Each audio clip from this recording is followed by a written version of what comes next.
Do you remember ISS Pro 98? Many people believe that this game had all the ingredients to rival a FIFA game, and in this video we're going to break it down and find out why.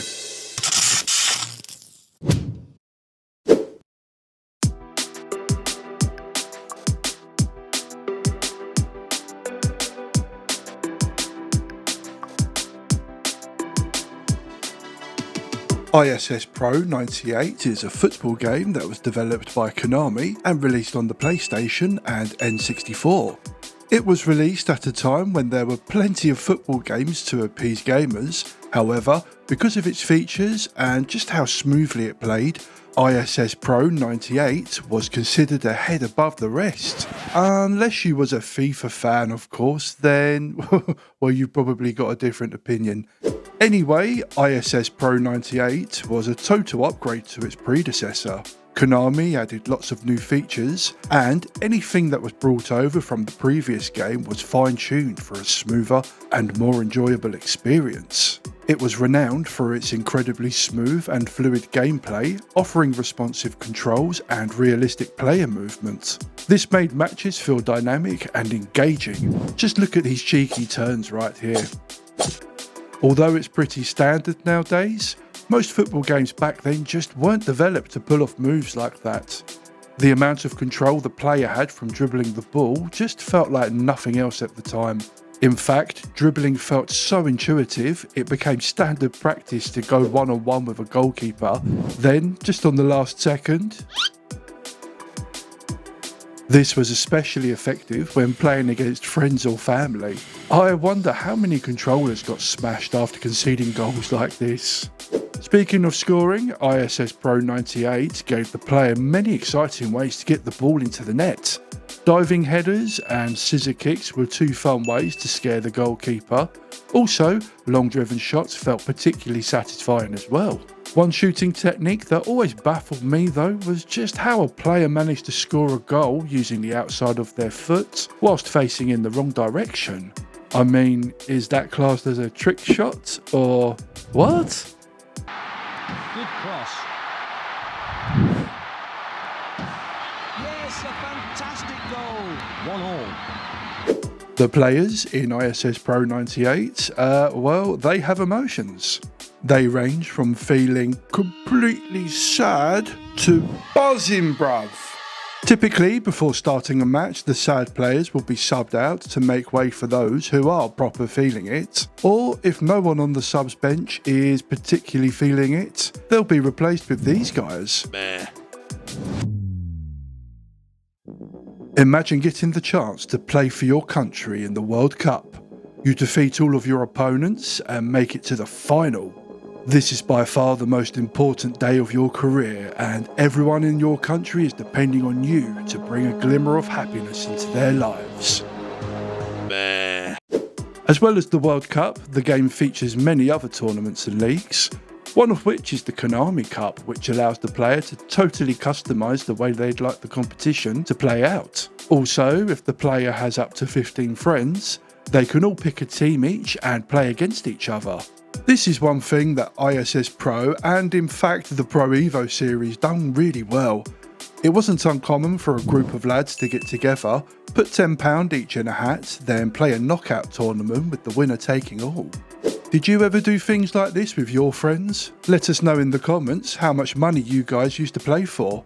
Also, if you was the one who usually walked away with everyone else's money because, you know, you're just such an absolute don at football games, we'll totally believe you if you hit the subscribe button.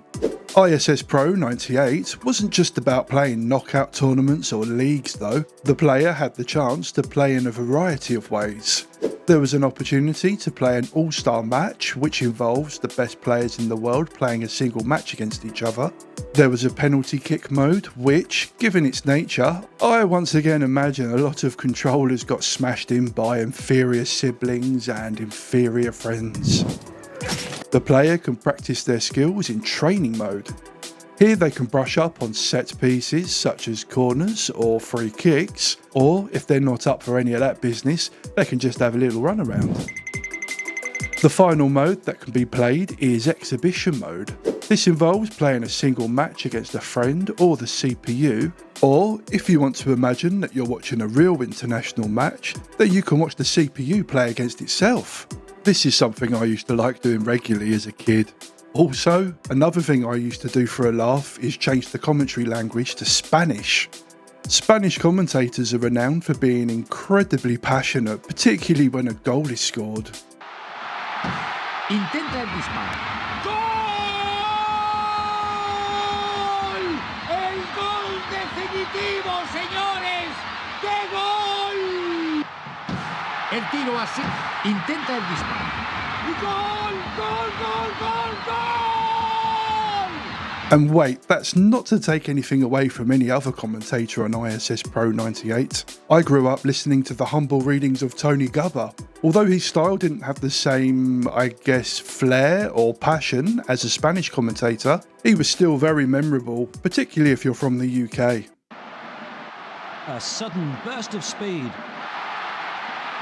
Well hit. That's brilliant. England are first on the score sheet.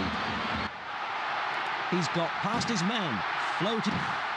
Unbelievable. 2-0. Commanding play by Germany. The number of things that could be customised in ISS Pro 98 was really something to behold.